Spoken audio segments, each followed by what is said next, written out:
Hola, soy Pablo Gil, director de la Escuela de Inversión Método Trading, y en este vídeo voy a explicaros en qué consisten los huecos o gaps en los precios y cómo interpretarlos.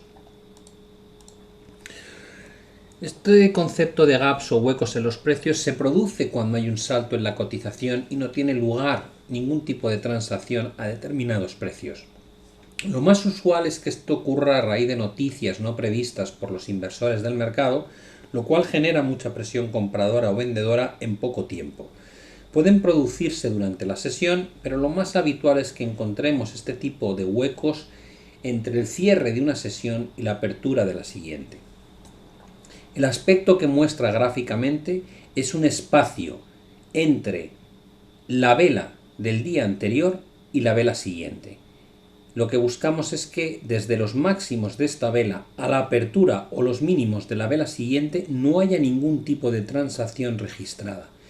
Cuando se da en un proceso al alza se le llama gap o hueco alcista. Cuando se da en un proceso bajista se le llama gap o hueco bajista.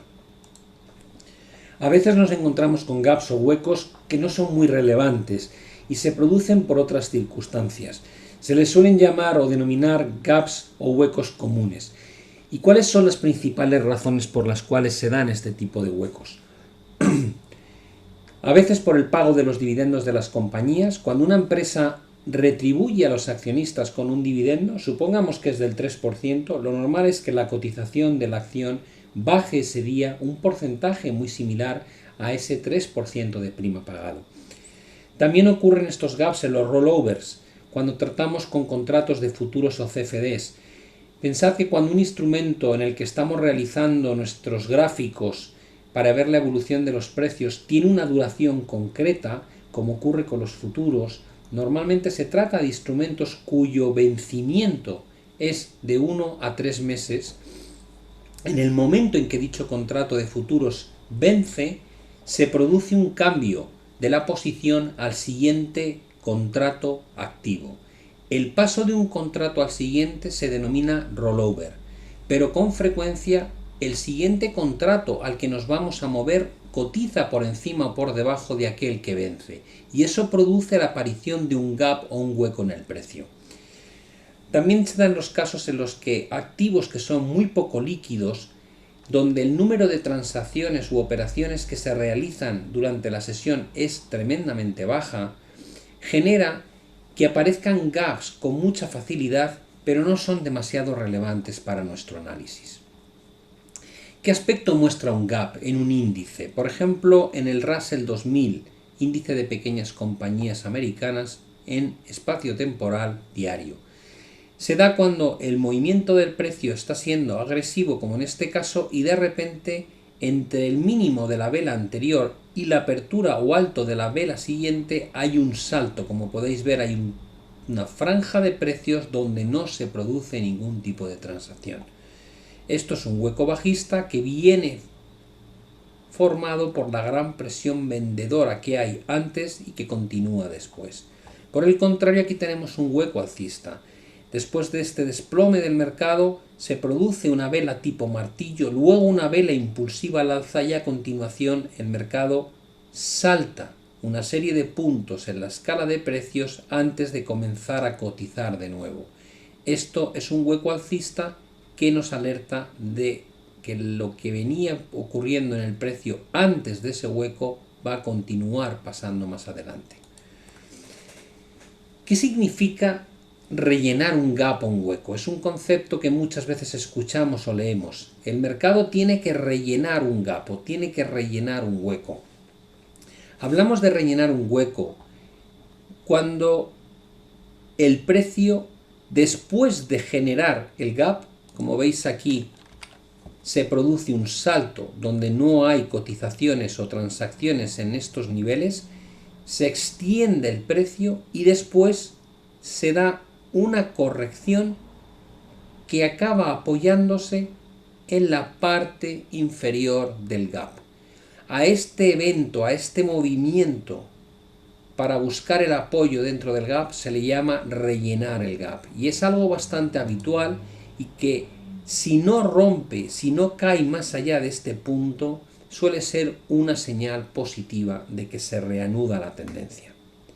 Evidentemente podemos rellenar los gaps tanto si se dan huecos al alza como huecos a la baja.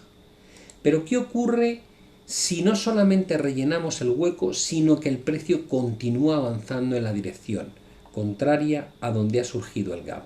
Es decir, imaginemos que tenemos este caso donde el mercado está presionando al alza, saltamos hacia arriba generando este gap o hueco alcista, nos extendemos durante unas cuantas sesiones más y de repente comienza este proceso correctivo.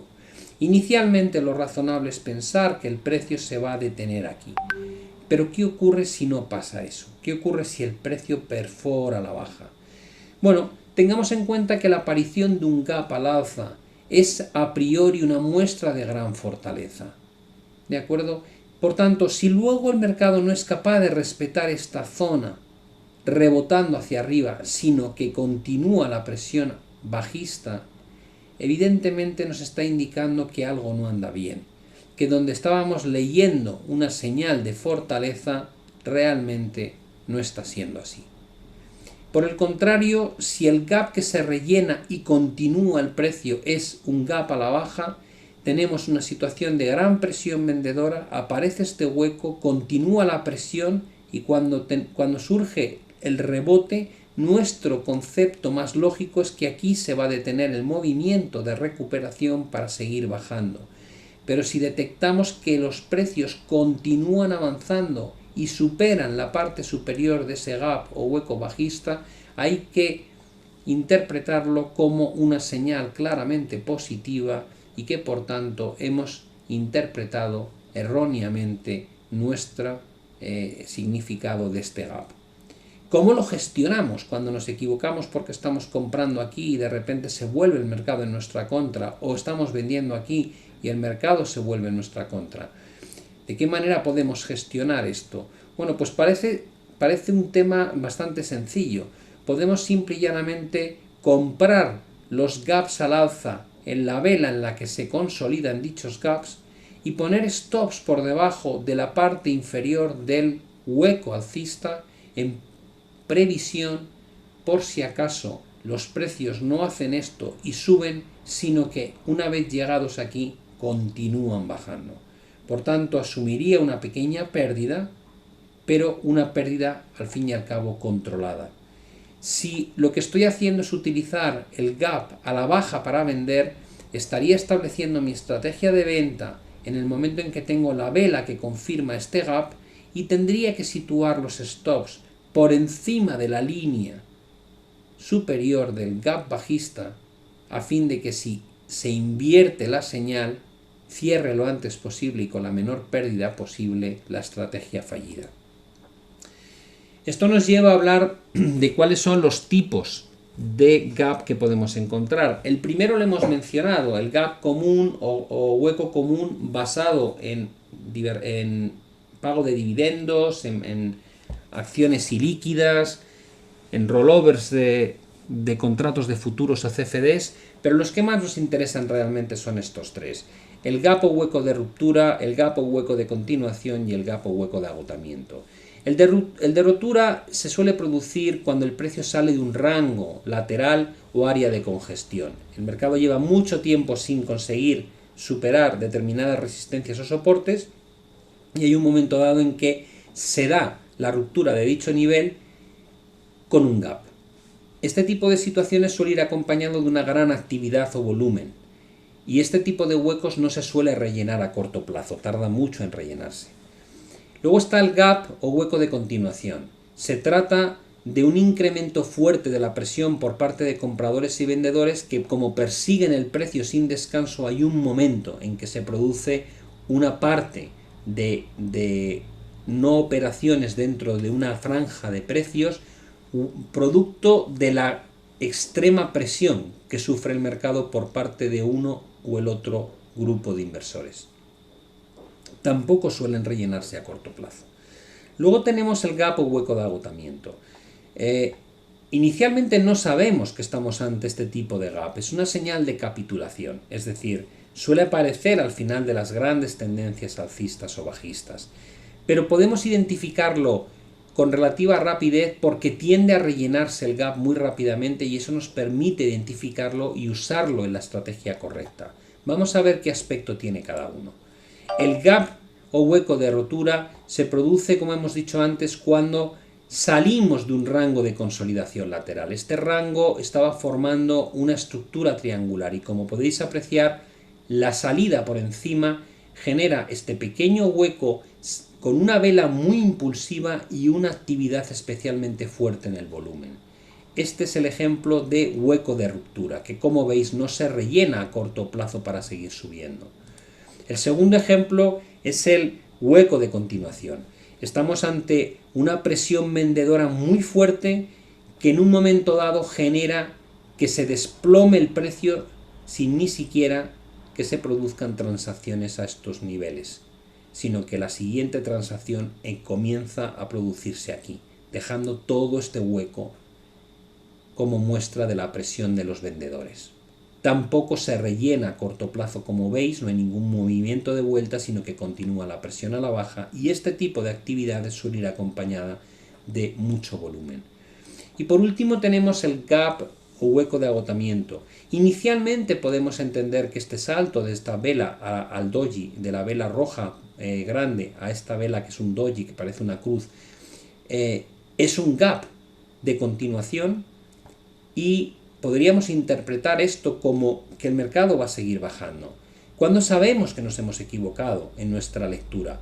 Básicamente en la vela siguiente, en el momento en que vemos que se empieza a rellenar este gap y se supera esa zona, es decir, en la primera vela verde, ya sé que no estoy ante un gap de continuación, sino más bien un gap de agotamiento y que suele marcar inversiones de tendencia. Por tanto, si el mercado estaba a la baja, lo más probable es que vivamos procesos alcistas. Para terminar, quería mostraros el gráfico de Apple a nivel diario, donde podemos ver muchos gaps de distintos tipos. Tenemos el gap de agotamiento que se da tras este movimiento explosivo al alza.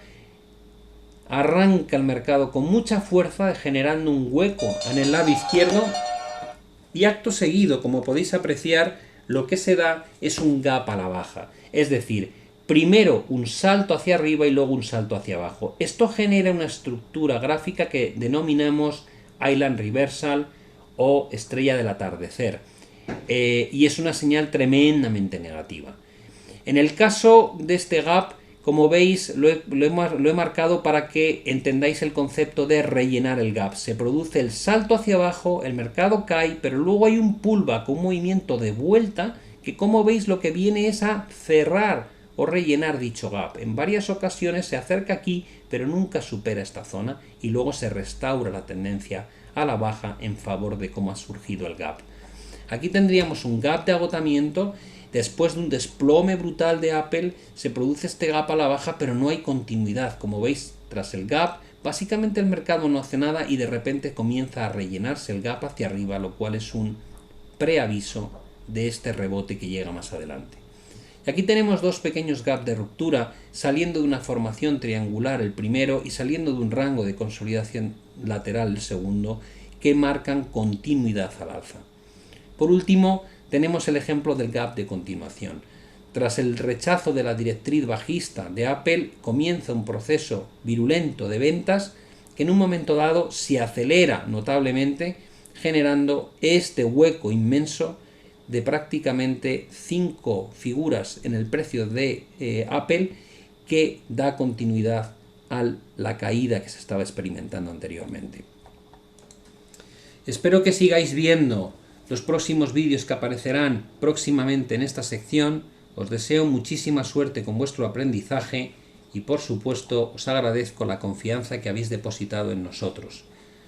Un saludo y hasta la próxima entrega.